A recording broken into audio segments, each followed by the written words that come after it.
인생에서 기회를 우리가 활용하는 것, 이것이 우리의 인생이라고 하는 것입니다. 여러분, 인생이라고 하는 건 결국 기회고, 또 그 기회를 어떻게 우리가 활용하느냐에 따라서 우리의 삶은 지금과 너무 달라질 수 있다라고 하는 것입니다. 사실 인생이라고 하는 건 쉽게 얘기하면 어떻게 내게 주어진 삶을 어떻게 활용할 것인가, 그리고 하나님이 주시는 여러 가지 시간, 물질, 또 관계, 이러한 매우 중요한 요소들을 어떻게 우리 것을 이해하고 활용할 것인가, 그것이 성경에서 우리에게 주는 메시지인 것입니다. 오늘 여러분과 함께 세 가지를 집중해서 살펴보기를 원합니다. 첫 번째, 하나님은 우리에게 상상 이상의 관대한 기회를 주시는 분이십니다. 마태복음 25장 14절 이하의 말씀, 또 어떤 사람이 타국에 갈새 그 종들을 불러 자기 소유를 맡긴가 같으니 각각 그 재능대로 한 사람에게는 2달란트를, 한 사람에게는 금 5달란트를, 한 사람에게는 2달란트를, 한 사람에게는 1달란트를 주고 떠났더니 5달란트 받은 자는 바로 가서 그것으로 장사하여 또 5달란트를 남기고 2달란트 받은 자는 그와 같이 하여 또 2달란트를 남겼으되 1달란트 받은 자는 가서 땅을 파고 그 주인의 돈을 감추어 두었더니. 여기서 보면 달란트가 나오죠. 우리가 잘 알고 있어요. 이 달란트라고 하는 화폐 단위는 고대의 상상을 초월하는 액수를 이야기합니다. 그것이 뭐 얼마 정도의 금액이 되냐라고 하는 것은 사실 그렇게 큰 의미가 없죠. 일단 지금 현재의 위치에서 현대를 살아가는 사람들에게도 금에 해당하는 달란트는 우리가 갖는 꿈에서도 얻기 쉽지 않은 그런 액수다라고 하는 것입니다. 근데 주인이 그것을 5, 2, 1 이렇게 달란트를 주었다라고 하는 것은 도대체 주인의 마음을 상상하기 어렵다라고 하는 것입니다. 예측이 안 되는 거예요.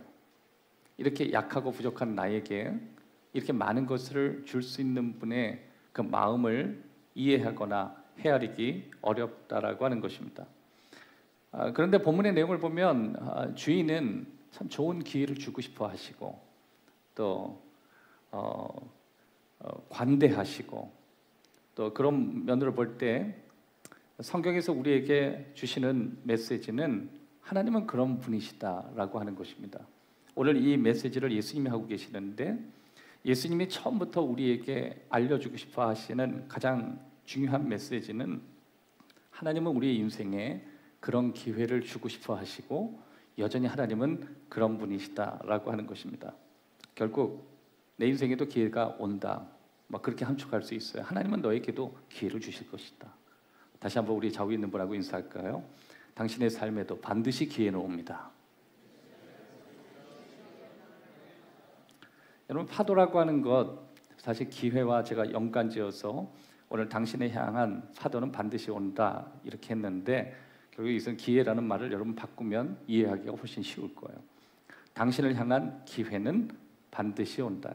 바다에 나갔는데 파도는 개인의 전유물이 아니지 않습니까? 파도는 누구에게나 준비된 자에게 즐길 수 있는 시간과 상황을 제공하듯이 하나님은 언제나 우리들에게 기회를 주시는 분이시다. 그리고 그 기회는 넉넉하게, 그리고 상상 이상의 기회를 주시더라, 그것입니다. 중요한 것은 우리에게 제공되는 기회를 얼마나 우리가 활용할 수 있고, 또 그 기회를 어떤 방향으로 명확하게 활용할 수 있는가, 이것이 우리에게 가지고 있는 핵심 주제인 것입니다. 로마서 5장 5절에 보면 소망이 우리를 부끄럽게 하지 아니함은 우리에게 주신 성령으로 말미암아 하나님의 사랑이 우리 마음에 부은 바 되었다. 소망, 다시 말해서 소망이 부끄럽지 않다. 왜냐하면 소망을 우리 마음에 부어주시는 분이 하나님이시기 때문에 그렇다. 여러분, 하나님이 우리 안에 계시거든요. 여러분 안에 하나님이 내주하신다는 걸 믿으시죠? 하나님이 우리 안에 계셔서 우리의 삶 가운데 행하시기를 원하는 것들, 그런 소망들이 우리 마음에 있는데 이건 절대 부끄러운 것이 아니다. 우리에게 어떤 소망이 있죠? 우리 인생에 기회가 많았으면 좋겠다. 하나님이 내 인생에 정말 여러 가지 기회들을 주셨으면 좋겠다. 우리는 가끔 절망하죠.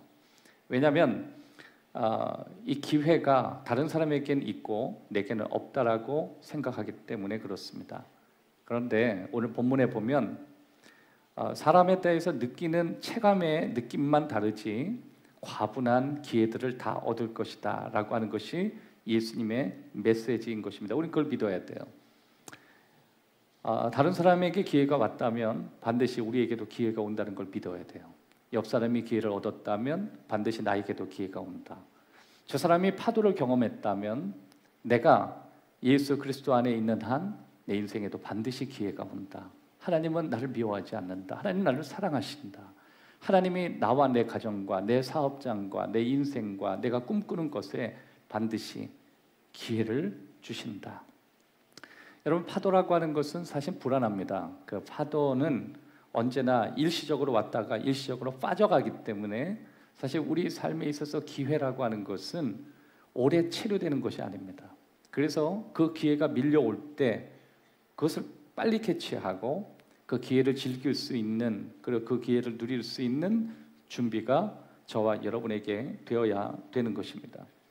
고린도후서 9장 8절에 보면 하나님이 능히 모든 은혜를 너희에게 넘치게 하시나니 이는 너희로 모든 일에 항상 모든 것이 넉넉하여 모든 착한 일을 넘치게 하려 하심이라.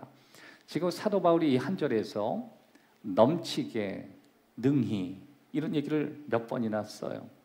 그러니까 하나님의 은혜는 내가 생각하는 것보다 훨씬 넘치는 은혜고 충분한 은혜고 내가 상상하거나 내가 예측하는 것보다 훨씬 뛰어난 은혜를 내게 주신다라고 하는 거예요. 여러분, 우리는 하나님의 은혜를 계속 꿈꾸죠.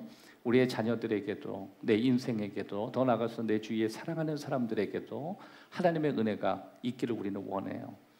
가끔 우리가 절망하는 이유는 그 은혜는 다른 사람에게만 흐르고 내게는 오지 않는다고 생각하지만 그렇지 않죠. 하나님은 능히 그 모든 은혜를 나에게 넘치도록 주실 수 있다라고 하는 것입니다. 하나님이 왜 이렇게 넉넉하게 주시기를 원하시냐면 우리가 필요로 하는 모든 것을 할 수 있도록 하나님이 축복하시는 방식이기 때문에 그렇습니다. 우리는 간신히 살 정도가 아니라 하나님이 우리에게 주시고 우리가 해야 되는 필요한 일들을 넉넉하게 하기 위해서 하나님은 오늘도 우리가 살아가는 모든 삶의 기회라고 하는 것을 언제나 넉넉하게 넘치게 채워주시는 것입니다. 여러분, 하나님의 축복은 째째하게 오지 않아요. 하나님의 축복은 생각 이상으로 옵니다. 그것이 오늘 본문의 예수님이 우리에게 하나님을 이해시키려고 하시는 화폐 단위를 통해서 볼 수가 있어요. 5달란트, 2달란트, 1달란트는 당시의 사람들이 상상하지 못하는 금액이고 액수였습니다. 예수님이 굳이 우리에게 그 설명을 하고 싶은 것은 하나님이 우리에게 주시고자 하는 기회는 너와 내가 측량하기에 넘어선다라고 하는 것을 가르쳐 주시는 것입니다. 여러분, 5달란트를 어떤 사람이 자신이 부리고 있는 누군가에게 투자한다라고 한다는 건 한 가지는 분명한 거죠. 그분이 정말 호사스럽든지 아니면 진짜 호인이든지 아니면 그는 정말 관대하시든지 그것을 다 포함해도 그분은 정말 뛰어나고 놀라우신 분인 건 분명한 거예요. 여러분, 우리는요, 우리 주위에 우리 자신에게 투자할 사람이 없습니다. 하지만 본문에서 보면 그 사람의 배경이 무엇인지도 설명하지 않고 이 엄청난 것을 세 사람에게 설명이 필요 없이 투자하시는 분이 하나님이라고 우리에게 예수님이 설명하고 있는 것입니다. 다시 말해서 우리 삶에 하나님은 정말 놀라운 관대한 기회를 주시는 분이세요. 그래서 우리가 하나님을 만나면 언제나 기회를 얻어요. 여러분, 하나님의 은혜를 경험하면 하나님의 엄청난 기회를 자신의 삶에서 경험하게 되는 거예요. 어떤 사람은 다 죽었던 자신의 삶이 다시 살아나는 기회를 얻기도 하고 자신이 생각하지 못했던 삶의 영역 안의 기회를 경험하기도 하고 정말 하나님을 만날 때 우리가 놀랍다라고 하는 표현들 그러한 것들이 기회로 다가오게 되는 것입니다. 앞서 우리가 찬양했듯이 하나님은 우리 삶의 전반적인데 우리에게 놀라운 기회를 주시는 것입니다. 어떤 사람은 그 기회를 아마추어에서 프로로 전향할 수 있는 어떤 삶의 기회를 얻기도 하고 어떤 사람은 지금에 있는 삶의 재정적인 상태보다 훨씬 뛰어난 재정적인 상태를 얻는 기회로 전향하기도 하고, 어떤 사람은 자신의 삶에 있어서 인간관계에 확장된 관계로 나아가기도 하고, 어떤 사람은 학업에 대해서 새로운 기회를 얻기도 하고, 어떤 사람은 건강에 대해서 기회를 얻기도 하고, 어떤 사람은 새로운 인간관계를 맺는 걸 통해서 자신의 삶의 두 번째 도전을 나아갈 수 있도록 하고, 하나님은 어디에서 어떻게 우리에게 다가올 수는 없는, 상상하기 어려운 것입니다. 또 한 가지, 하나님은 우리에게 재능으로 축복해 주셨습니다. 재능이 뭐죠? 재능은 오늘 본문에 보면 5달란트, 2달란트, 1달란트, 이게 달란트라고 하는 게 재능이라는 뜻이거든요. 그러니까 지금도 탤런트 하면 재능 있는 사람 그렇게 얘기하잖아요. 그 탤런트가 이 달란트에서 왔어요. 그러면 탤런트든지 뭐 달란트든지 이게 다 어떤 의미죠? 이게 다 재능의 의미고, 이 재능의 의미는 능력이라는 의미와 혼용해서 사용합니다. 우리가 보통 재능을 주셨다 그러면 능력을 생각하거든요. 힘을 주신다. 그래서 사실 파워라고 하는 것은 물리적인 의미를 가지고 있고, 사실 우리의 가능성, 어떤 무한한 어떤 가지고 있는 잠재력, 우리에게는 수치로 계산할 수 없는 자신만이 가지고 있는 능력들이 있지 않습니까? 하나님이 그런 것에 복을 주셨다, 그것입니다. 각자 각기 하나님이 다르게 주셨다라고 하는 것을 우리가 알 수 있습니다. 성경에서 보면 이게 파워라고 하는 이 능력이라는 것이 여러 가지 영역에서 다르게 표현됐는데, 파워라는 것, 능력이라는 것을 the ability 이렇게 표현이 돼요. ability라고 하는 건 뭐죠? 무언가를 할 수 있는 재능, 무언가를 할 수 있는 실력, 그런 거예요. 그러나 하나님께서는 오늘 저와 여러분에게 무언가를 해낼 수 있는 어떤 재능, 무언가 할 수 있는 실력들을 하나님이 또 우리에게 축복 가운데 주실 수 있다라고 하는 것입니다. 또 한 가지, 하나님은 우리에게 수명이라는 복을 주셨습니다. 사람의 연수가 70이요 강건하면 80이라.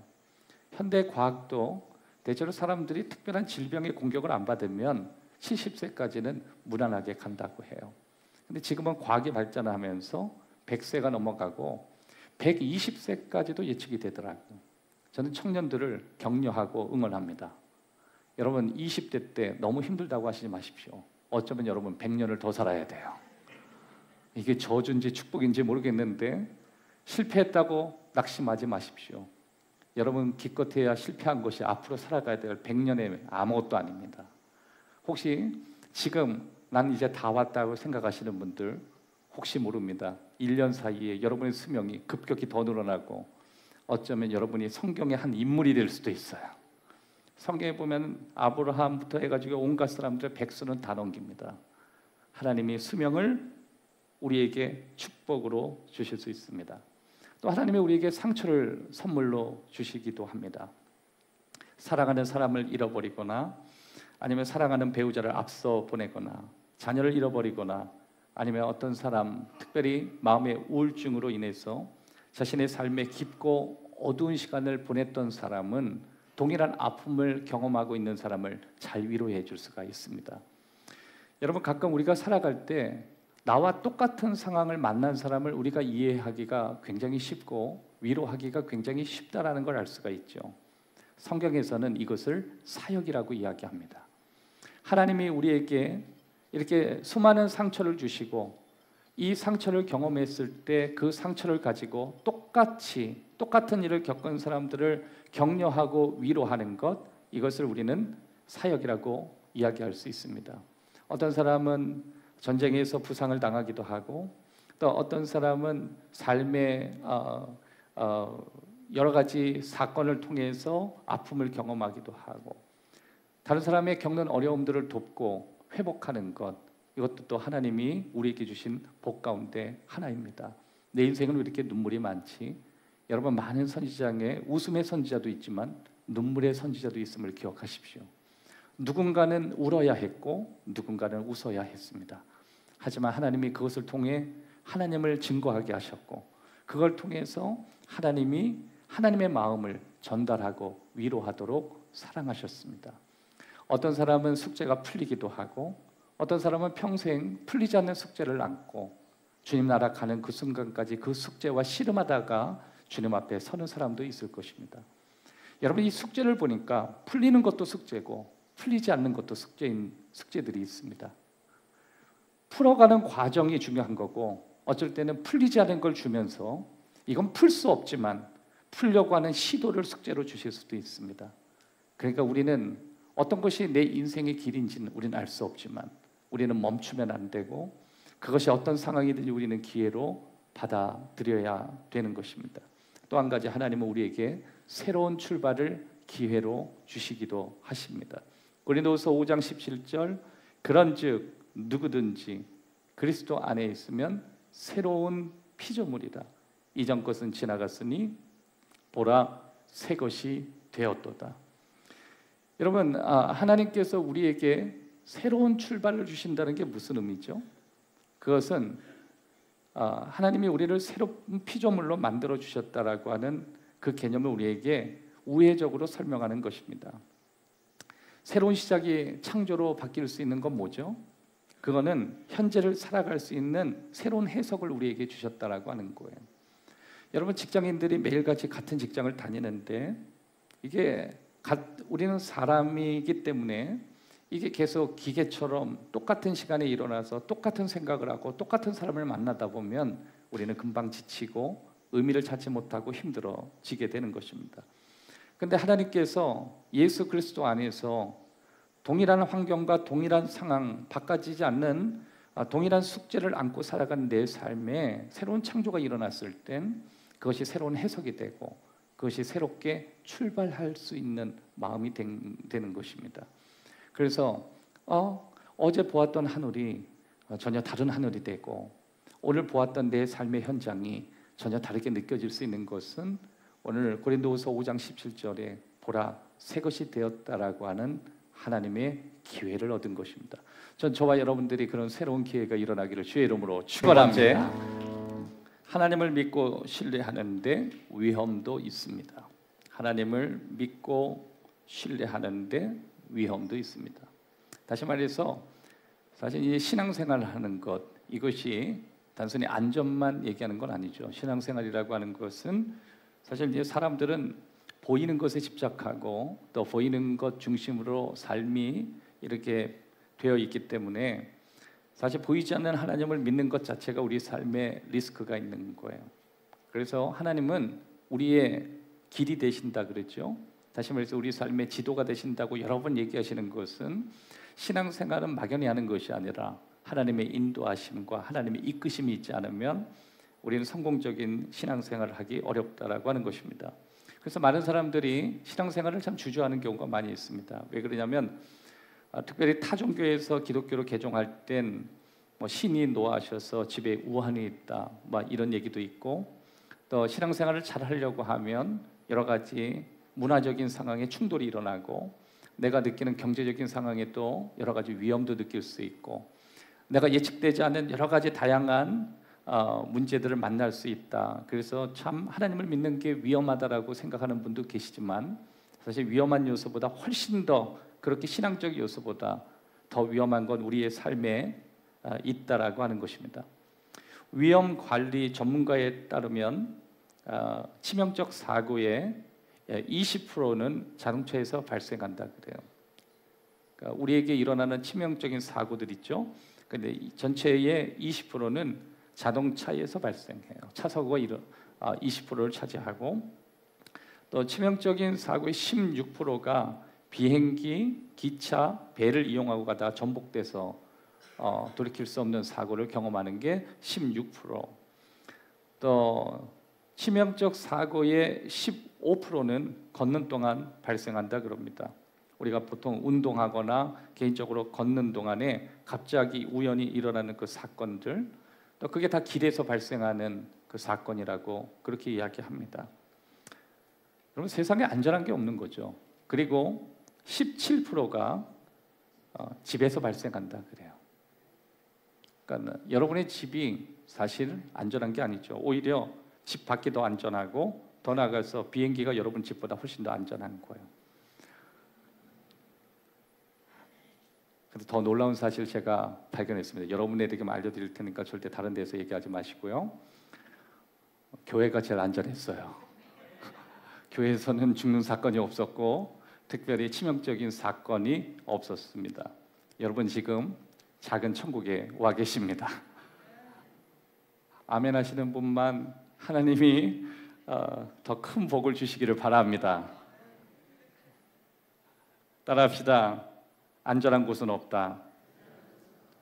위험한 곳에서 누구를 믿는가가 중요한 거지, 우리가 안전한 상황에서 하나님을 믿고 안전하기 때문에 신앙생활을 하는 것은 아니라고 하는 것입니다. 오히려 신앙생활 하는데 회색지대가 훨씬 더 위험하다라고 하는 것이죠. 오히려 명료한 신앙을 갖고 신앙생활하는 게 훨씬 더 안전하다라고 하는 것입니다. 많은 사람들이 안전하다고 생각하는 17%가 본인들이 있는 그 집에서 죽어요. 그러니까 불의의 사고로도 죽고 갑작스러운 질병으로도 죽고 또 어떤 다양한 사건을 통해서도 죽음을 갖는 것이 우리가 그렇게 나오기 싫어하는 집 안에서 일어나는 치명적인 사고였습니다. 보통 이제 좋은 동네라고 이야기하면 나이가 들어서 어떤 곳이 살기 좋은 곳이냐 얘기하면 뭐 한 세 가지 있는 곳이 가장 좋은 곳이다. 연세가 드신 분들이 첫 번째, 집 근처에 병원이 있으면 좋고, 두 번째, 교통시설이 있으면 좋고, 세 번째, 뭐라 그러던데 슈퍼마켓이 있으면 좋다 그러나 하여튼 세 가지가 있다 그랬어요. 근데 병원이 있으면 좋은 이유가 뭐 나이가 들면은 계속 고장이 나니까 그때마다 좋은 병원을 가면 생명이 연장되는데 아주 좋다 그렇게 얘기하지만 일부는 맞고 또 때로는 그것이 완전히 맞다고는 말할 수 없는 게 제 친구 중에 아주 친한 친구가 있는데 제 친구 아버지가 일산에 있었습니다. 일산에 백병원을 가시게 됐는데 가슴이 좀 답답해가지고 백병원에 가자 그래서 제 친구가 그대로 아버님을 모시고 갔어요. 얘기하면서 대화하면서. 근데 저 가슴이 답답했는데 이제 가슴이 답답하니까 이제 흉부외과를 갔겠죠. 그래서 담당 전문의를 만나서 의사와 내진을 하고 미리 예약을 해서 의사를 만날 정도로 시간을 충분히 내고 그리고 준비가 되고 또 이제 대화를 할 정도로 아무 문제가 없었습니다. 근데 의사 앞에서 어디가 아파서 오셨죠? 의사가 그러더래요. 그래서 좀 숨쉬기가 답답해서 왔다고. 그러니까 가슴을 한번 열어보시죠. 청진기를 딱 대는데 갑자기 당신의 아버지가 당신 옆에서 아버님과 같이 왔는데 숨을 쉴 수가 없어 그러대요. 의사 앞에서. 여러분 그것만큼 안전한 게 어디 있어요? 지금 의사 앞에서 가슴을 열었는데 답답해요. 그러면 간호사 와서 주사 넣어줘. 그러면은 풀어질 것 같은데 숨을 쉴 수 없어. 그랬더니요. 갑자기 의사가 간호사한테 소리를 치더래요. 뭐 심근 뭐 어쩌고 하면서 막 소리를 막 지르더래. 그러더니 당신의 아버지가 두 발로 같이 웃으면서 얘기하고 가다가 갑자기 의사 앞에 가슴을 열더니 숨을 쉴 수가 없다고 옆으로 쓰러지더래요. 그 자리에서 돌아가셨대요. 자기는 너무 충격이었습니다. 그날도 저도 잊을 수 없어요. 전화가 왔어요. 형, 우리 아버지 죽었어. 무슨 말이야? 병원에 같이 간다고 안 그랬어? 질병이 있었나? 없었대요. 그냥 의사 앞에서 가슴을 열었는데 숨을 쉴 수 없어 하는데 쓰러졌는데 급성이 와서 그대로 그 자리에서. 그래서 일산 백병원에서 죽었습니다. 그 친구는 이것이 무슨 의미를 말하는지 잘 알고 있어요. 안전한 곳은 없다예요. 사랑하는 여러분, 정말 우리가 삶을 살다 보면 사실 신앙을 가진 사람들이 단순하게 믿는다고 생각하지만 우리는 근거 있는 믿음을 갖습니다. 세상이 불안하다는 걸 잘 알고 있죠. 그래서 그 불안한 가운데 우리는 무언가 우리 인생에 주어지는 모든 기회를 신앙으로 생각하고 그 신앙의 내용들을 우리는 삶의 기회로 받아들이는 것입니다. 우리는 여러 가지 믿음을 행동으로 옮기려고 노력하는 사람들이고 그러다 보면 하나님께서 우리 인생에 놀라운 기회를 주시리라 우리는 그렇게 믿는 것입니다. 영상 하나 여러분들에게 이 위험한 영상 하나 보내드리겠습니다.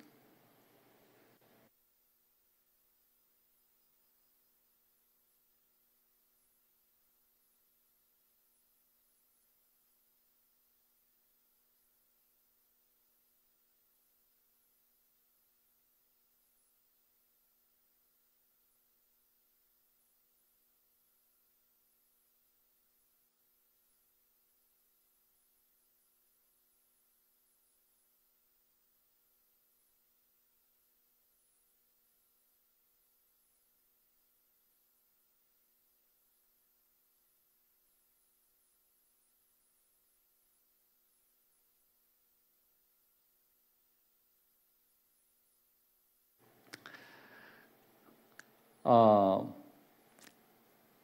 적어도 저것은 서핑하는 사람에겐 기회지만 저에게는 죽음입니다. 제가 정말 해보고 싶은 버킷리스트가 있는데 그것은 바다의 절벽에서 뛰어내려서 그거 있잖아요. 탁 물속에 들어가면 부력으로 탁 나오는 거. 그래서 저는 이제 바다 갈 기회가 있을 때마다 늘 시퍼런 바다를 바라보면서 수영도 못하면서 자꾸만 뛰어내리고 싶은 그 마음이 있어요. 그래서 몇 번이나 보려고 했지만 너무 옆에 있는 사람들이 쉬워 보이는 거예요. 너무 자연스럽게. 그냥 들어가서 쫙 머리를 이렇게 넘기면서 나오는데 나도 그거 해보고 싶은 거예요. 그런데 한편으로 마음속에 이상하게 그 사람은 여러분 부력이 원래 있지 않습니까? 들어가면 뜨게 돼 있어요. 근데 왜 제 마음에는 들어가면 쓸려나간다는 생각을 하는지 모르겠어요. 불안하다, 무섭다 이런 생각들이 많이 드는 것 같습니다. 가끔 이렇게 서핑하는 친구들이 그 서핑 기계를 들고 저 파도를 보면 너무너무 행복해하고 막 즐거워해요. 여러분 그거 알고 계세요? 모든 사람들에게 찾아오는 기회는 저렇게 위험한 듯 보이지만 그래서 어떤 사람들은 그 위험함을 보고 다양한 해석을 하면서 저것을 기회로 가져오기도 하고 저것을 기회로 잡지 못하는 삶의 영역들이 많이 있다라고 하는 것입니다. 자, 그러면 하나님을 믿고 신뢰하는데 우리가 여러 가지 위험들을 느끼죠. 기회를 두 종류의 방향에서 우리는 이해할 수 있습니다. 첫 번째, 믿음의 뿌리를 둔 기회도 있습니다. 고린도전서 10장 12절 우리는 자기를 칭찬하는 어떤 자와 더불어 감히 짝하여 비교할 수 없노라. 그러나 그들이 자기로서 자기를 헤아리고 자기로서 여러분 저도요 가끔 비행기 타면서 놀랄 때가 있어요. 우리 한국에서도 비행기 사고가 막 일어나니까 비행기 탈 때마다 그냥 첨벙첨벙해요. 그래서 한 번은 비행기 타면은 이게 작아지잖아요. 왜냐하면 너무 깔끔하게 주님을 만나니까 너무 두려운 거예요. 그래서 너무 깔끔하게 가고 싶지 않아서 제가요 친구한테 물어봤습니다. 친구야, 야 이게 불안하다 야. 그랬더니 뭐가 불안해? 자꾸만 사고가 일어나고 총 갖고 쏴대는 사람 나타나고 그냥 한국 대한민국에 있으면 편한데 왜 자꾸 비행기 타고 참 이런 애써 죽을 짓을 할까? 그랬더니요 아주 와일드한 얘기합니다. 죽을 놈은 이래나 저래나 간다고. 그 얘기 들었는데요 그 얘기가요 믿음으로 다가오더라고요. 야 하나님은요 세상 말도 믿음으로 바꿔서 이야기하더라고요. 그 다음부터 제가 확신이 생겼습니다. 비행기를 타고 뭐 막 그런 거 있잖아요. 네 한동안 뭐예요 그 막 사고 일어나고 막 그럴 때 테러 일어나고 그럴 때 이때가 제일 안전해 막 이러고 가고 하나님께서 저와 여러분이 극복되는 용기를 주시기를 주의 이름으로 축원합니다. 안전 전문가가 이런 얘기를 했습니다. 안전하게 행동하려는 것이 어색하고 그것이 가장 위험하다. 안전하지 않게 행동하는 것이 오히려 안전할 수 있다. 그러니까 우리의 안전하겠다고 하는 모든 것들이 다 불안하고 위험할 수 있다라고 하는 것입니다. 여러분 자녀를 키울 때 안전하게 키우는 것이 그것이 안전한 게 아니죠. 우리의 가족들이 안전한 장소에 있다고 그게 안전한 게 아니죠. 진짜 안전한 것은 하나님을 향한 믿음, 하나님을 향한 신뢰, 보이지 않는 하나님께서 나를 지켜주시고 우리 가정을 여기까지 에베네셀로 지켜주셨다라고 하는 그 믿음, 그것이 가장 안전한 것입니다. 한때는 5개였는데 5개를 남겼고 2개였는데 2개를 남겼고 이제 하나였는데 땅을 처박아 두니까 이제 5개에서 5개를 남기고 뭔가 남긴 사람들에게는 적은 것으로 너에게 너가 충성을 다했다. 하나님이 그렇게 이야기를 하셨습니다. 하나님이 놀랍죠. 왜 그러냐면 그 엄청난 걸 주시는데 적은 것을 감당했다고 하시는 거예요. 그러면 여러분 한번 생각해 보세요. 여러분이 지금 받은 기회를 잘 활용하면 여러분의 인생에 지금의 기회는 너무 작게 느껴질 거예요. 하나님이 여러분과 저에게 주셨다라고 하는 축복이 지금 버겁지만 이것을 잘 견디고 잘 가꾸고 이것을 내 것으로 만들기 위해서 삶의 숙제를 풀어가다 보면 하나님의 입장에서는 내가 너에게 지금까지 준 것, 내가 지금까지 너에게 주었던 축복은 너무 작은 것이다라고 생각하시는 거예요.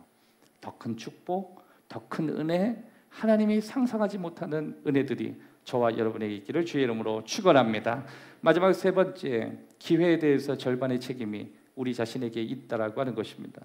마태복음 25장 19절, 오랜 후에 그 종들의 주인이 돌아와 그들과 결산했다. 여기서 여러분이 혹시나 주목해 보셔야 될 말씀은 오랜 후에라는 것과 결산한다라고 하는 것입니다. 오랜 후라고 하는 건 뭐죠? 주인이 기회를 많이 줬다, 그 뜻이에요. 시간을 주었다. 그리고 그가 하나님이 주신 수많은 달란트를 가지고 세상에 착한 일을 할 수 있는 기회를 많이 주었다. 하나님의 영광과 하나님 나라를 위해서 내가 살아갈 수 있는 시간과 자원과 사람들을 오랫동안 주었다. 그렇게 예수님이 설명하고 있는 것입니다. 그런데 돌아와서 결산하더라. 만약에 여러분 이게 그냥 제한이 없고 무한대로 하나님이 기회를 주셨다면 돌아와서 결산이라는 말이 없을 텐데 결산이라는 말이 있습니다.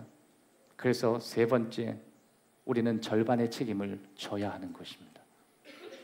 여러분, 기회에 대한 절반의 책임은 나에게 있습니다. 기회를 주신 분이 계셨고 이것이 돌아와서 결산하는 걸 보면 기회를 받은 사람의 책임이 있는 것입니다. 여러분, 기회는 하나님이 무한대로 주시지만 그것에 대해서 결국 결산되어질 때 절반의 책임은 우리에게 있는 것입니다.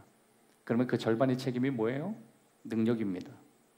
여러분, 주인이 5달란트를 가지고 뭔가 해보라고 했을 때 그는 이것을 풀어갈 수 있는 능력을 기르기 위해서 정말 최선을 했어야 하는 것입니다. 자신에게 주어진 기회, 자신에게 얻어진 축복에 관해서 그게 만약에 누군가를 가리키는 일, 누군가 함께하는 일, 누군가를 섬기는 일, 세상을 따뜻하게 하는 일, 더 나아가서 여러분에게 주어진 시대, 여러분에게 주어진 연령, 여러분에게 주어진 그런 상황과 어떤 조건 속에 그것을 얼마나 활용하고 어떻게 활용했는지, 그것이 하나님이 저와 여러분에게 주신 도전이라고 하는 것입니다. 여러 가지 상황에 대한 책임이 아니라 능력에 대한 절반의 책임이 있는 것입니다. 마지막으로 이것을 갖다 땅에 처박아 두었던 사람은 자신이 부족하다고 생각하고 그냥 걱정하고 염려하고 그것을 통해서 자신이 발전하고 성장하는 데 게을렀던 것입니다. 여러분, 하나님은 그리스도인들을 사랑하시고 예수 그리스도를 믿고 의지하는 사람들에게 상상하지 못하는 복을 주십니다. 하지만 하나님께서는 그것을 이루는 과정 안에 그것을 감당할 수 있도록 능력을 세워가기를 원하시는 것입니다. 여러분, 저는 저 서핑에 옆에 있는 사람, 저 집채많은 파도가 올라오면 저는 정말 얕은 파도에서 베이비들하고 놀 수 있는 정도는 저는 할 수 있을 것입니다. 그러나 저런 파도는 저는 갈 수가 없습니다. 오히려 가겠다라고 하는 것조차 제 인생의 사치가 되는 것입니다. 이유는 균형을 잡을 수 없기 때문에. 파도는 하나님이 하시는 일입니다. 하지만 내가 보드를 쥐고 보드 위에서 쓰러지지 않게 균형을 잡는 건 수없는 내 삶에 주어진 숙제입니다. 많은 분들이 하나님의 축복을 받습니다. 집채만한 파도입니다. 처음에는 내가 그것을 강습을 받고 그것을 훈련받기 전까지는 그거 있는 게 그렇게 힘듭니다. 여러분, 서핑 쉬워 보이죠? 그냥 스티로폼 폼 가지고 바다에서 그거 들고 한번 들어가 보세요. 그거 배 깔고 누워있기도 힘듭니다. 조금만 파도만 치면요 그냥 뒤집어져요. 근데 저거를 저 파도에서 탄다고요? 그런데 봤잖아요, 타고 있는 거를. 여러분, 신앙생활이 다 어렵다고 해도 누군가는 그 어려운 그 무서운 신앙생활을 즐기면서 해요. 그래서 그를 막 행복해합니다. 심지어 저런 파도에 막 뛰어가고요, 앞서 보니까 누구는 카메라를 찍으면서 즐기고 있는 거예요.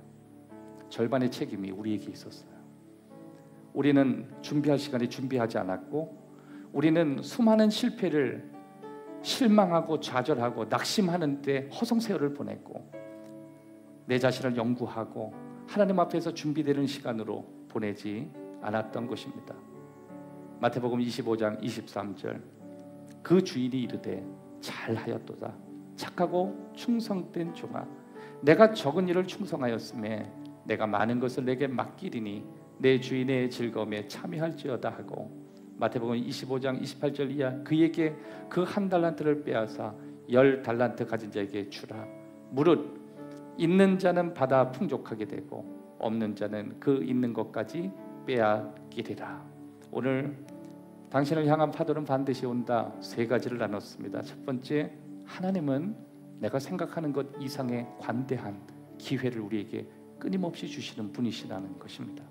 두 번째, 그런 하나님을 믿고 신뢰하는 데는 언제나 내 삶에 위험한 요소가 있다라고 하는 것입니다. 하지만 그 위험한 요소는 믿지 않아도 찾아오는 요소라고 설명했습니다.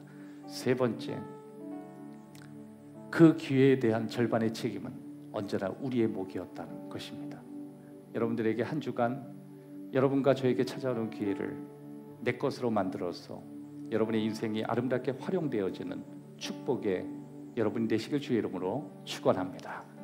좋으신 하나님 아버지, 오늘도 우리의 삶에 우리를 이끄시고 우리를 지키시고 우리를 보호하시는 주님을 찬양합니다.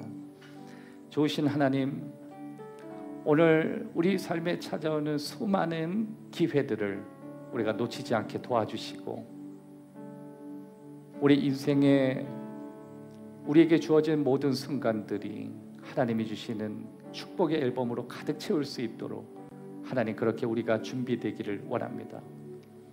하나님은 우리에게 상상 이상의 기회를 주시는 정말 좋으신 분이십니다. 우리에게 주시는 하나님의 기회는 언제나 놀라운 방향이었고 하나님이 우리에게 주시는 기회는 언제나 우리의 생각을 넘어섰습니다. 우리가 깊이 생각해야 하지만 오랜 시간이 지나야지만 그것이 기회였음을 알 만큼 하나님의 기회는 그렇게 깊고 그렇게 놀랍습니다. 그런 하나님을 우리가 믿기에 우리는 늘 불안해합니다. 그런 하나님을 믿고 신뢰하고 끝까지 가져가기에 우리는 늘 약합니다. 그래서 우리에게 용기가 필요했고 매 주일 우리 모여서 주의 말씀으로 하나님의 마음을 듣고 또한 돌아갑니다. 좋으신 아버지, 우리에게도 책임이 있음을 인지하게 하시고 그런 하나님을 우리가 믿기에 오늘 우리가 우리 인생에 대해서 하나님의 도우심을 구하되 내 자신을 돌아보면서 살아가 하나님이 주신 놀라운 축복의 중심에 오늘 이 말씀을 듣고 오늘 이 자리에 있는 우리 사랑하는 행복한 교회 가족들 또 온라인으로 오늘 여러 가지 상황 속에 예배를 드리는 우리 모든 가족들 될 수 있도록 축복하여 주옵소서. 주 예수 그리스도의 이름으로 기도하옵나이다.